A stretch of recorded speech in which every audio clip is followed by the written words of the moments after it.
warahmatullahi wabarakatuh. Halo, selamat pagi. Apa kabar semuanya? Semoga kabar baik semua ya. Untuk itu, Ibu akan mengirimkan link presensinya melalui WhatsApp group. Silahkan diisi terlebih dahulu absennya. Baik, karena semua sudah mengisi absensinya, silahkan berdoa terlebih dahulu sebelum memulai pembelajaran hari ini. Apakah semuanya sudah siap untuk belajar? Silahkan keluarkan alat tulisnya. Baik, Ibu. Nah, sebelumnya kalian pernah tidak sih melihat lingkungan tercemar? Kira-kira kenapa ya? Kok bisa gitu lingkungan tercemar? Pernah Ibu, karena orang-orangnya pada buang sampahnya sembarangan. Selain itu ada kegiatan eksploitasi alam yang tidak terkendali, Bu. Nah, di sini ada gambar lingkungan tercemar ya. Jadi, lingkungan tercemar ini disebabkan karena pembuangan sampah sembarangan, baik sampah domestik maupun limbah pabrik. Selain itu juga adanya kegiatan eksploitasi alam yang tidak terkendali. Wah, kira-kira tahu nggak sih kalian untuk hari ini tuh belajar tentang apa? Karena kan tadi sudah disinggung sedikit tentang pencemaran lingkungan. Tentang pencemaran lingkungan, Ibu.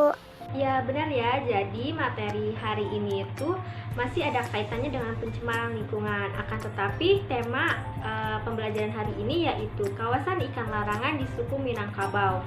Jadi pada tema ini itu masih ada kaitannya dengan pencemaran lingkungan. Jadi tujuan pembelajaran hari ini yaitu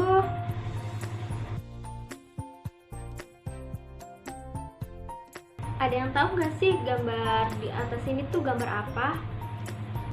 Gambar sungai tercemar, Ibu. Nah, ya benar ya. Jadi di gambar ini tuh merupakan gambar sungai tercemar, di mana gambar tersebut merupakan pencemaran air.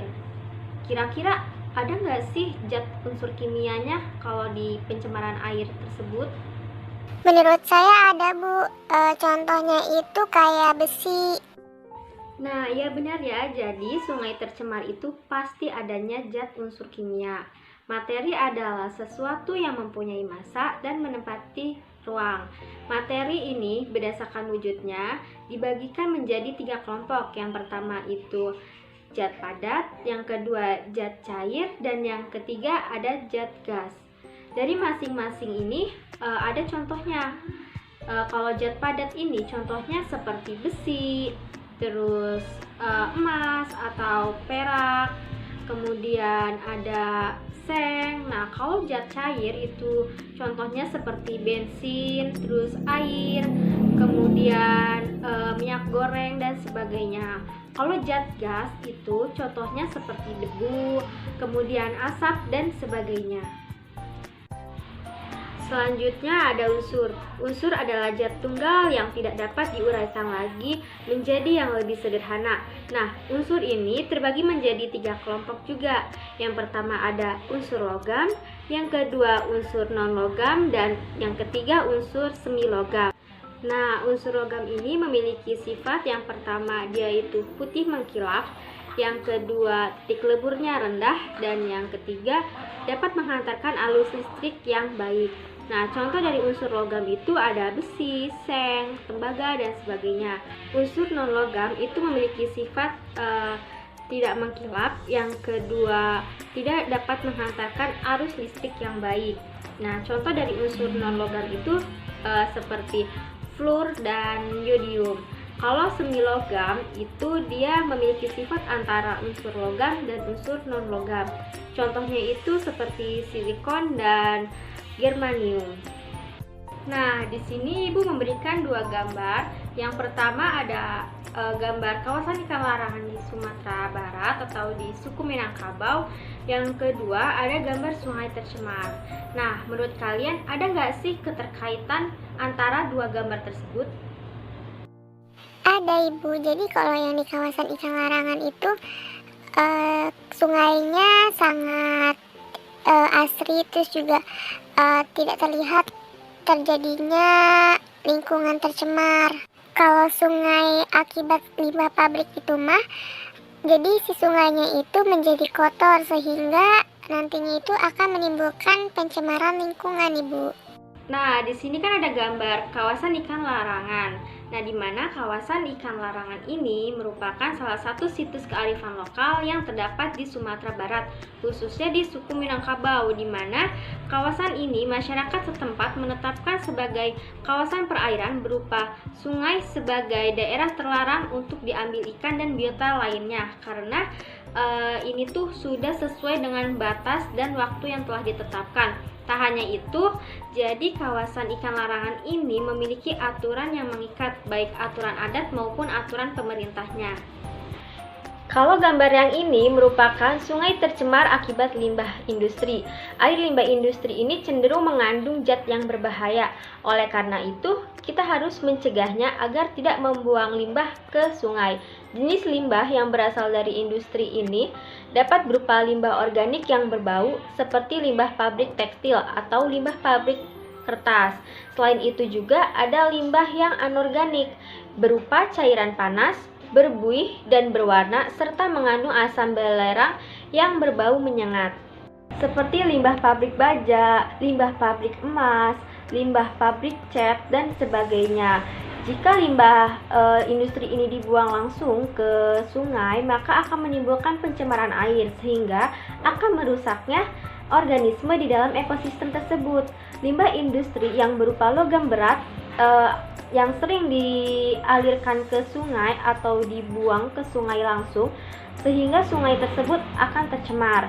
Jenis logam berat adalah contohnya itu seperti raksa, timbal, dan kadmium, di mana ketiganya ini sangat berbahaya apabila manusia ini mengkonsumsinya.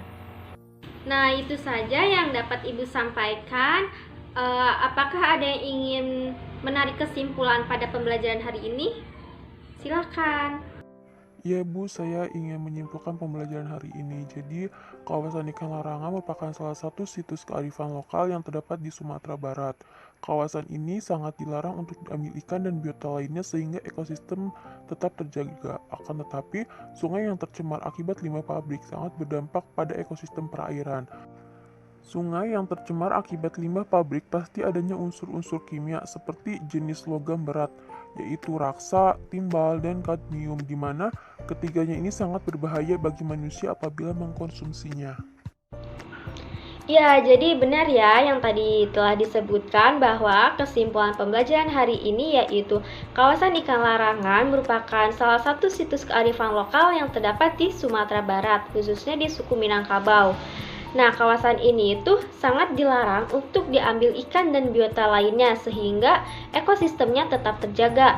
Akan tetapi, sungai yang tercemar akibat limbah pabrik, limbah domestik, dan limbah lainnya ini sangat berdampak pada ekosistem perairan. Tadi kan kasusnya sudah ya, jadi kan tadi tuh kasus permasalahan pencemaran lingkungan yaitu sungai tercemar akibat limbah industri. Nah, di mana air limbah industri ini cenderung mengandung zat yang berbahaya.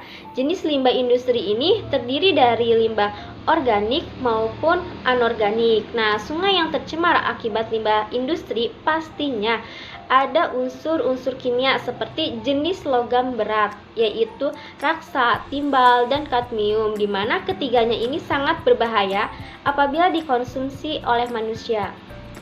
Baik, sebelum menutup pembelajaran hari ini, ada refleksi. Nah, di mana refleksinya ini mengerjakan soal pilihan ganda menggunakan kuisis. Nanti Ibu kirim linknya melalui WhatsApp group agar Ibu tuh tahu sejauh mana sih kalian mengerti tentang materi ini.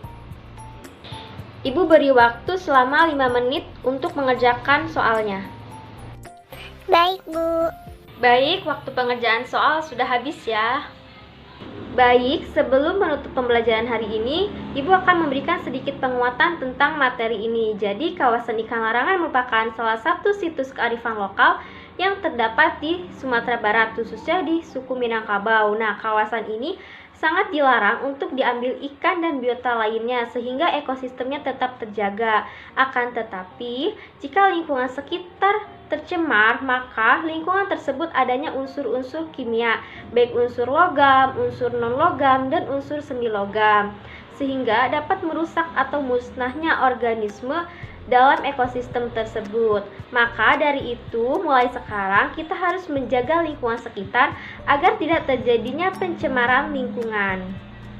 Baik, sebelumnya Ibu akan mengirimkan LKPD melalui WhatsApp group. Nah, nanti LKPD ini akan dikerjakan secara berkelompok. Nah, nanti kalian melakukan pengamatan yang ada di lingkungan sekitar. Apakah lingkungan tersebut terjadinya pencemaran lingkungan atau tidak. Nah, kalau misalkan lingkungan tersebut tercemar, kalian amati apa saja sih zat yang bikin lingkungan tersebut tercemar, kemudian bagaimana sih cara menanggulanginya, terus kenapa kok bisa lingkungan tersebut tercemar. Nah, LKPD ini nantinya dibuat laporan berupa poster, dikumpulkannya minggu depan ya. Baik, Bu. Ada yang ingin ditanyakan? Tidak, Bu, cukup. Baik, karena tidak ada yang ingin ditanyakan, jangan lupa untuk minggu depan dikumpulkan tugasnya dan jangan lupa juga belajar untuk materi selanjutnya. Sebelum menutup pembelajaran hari ini, kita berdoa terlebih dahulu ya. Berdoa dimulai. Berdoa selesai. Cukup sekian pembelajaran hari ini, kurang lebihnya mohon maaf. Wabillahi taufik wal hidayah. Wassalamualaikum warahmatullahi wabarakatuh.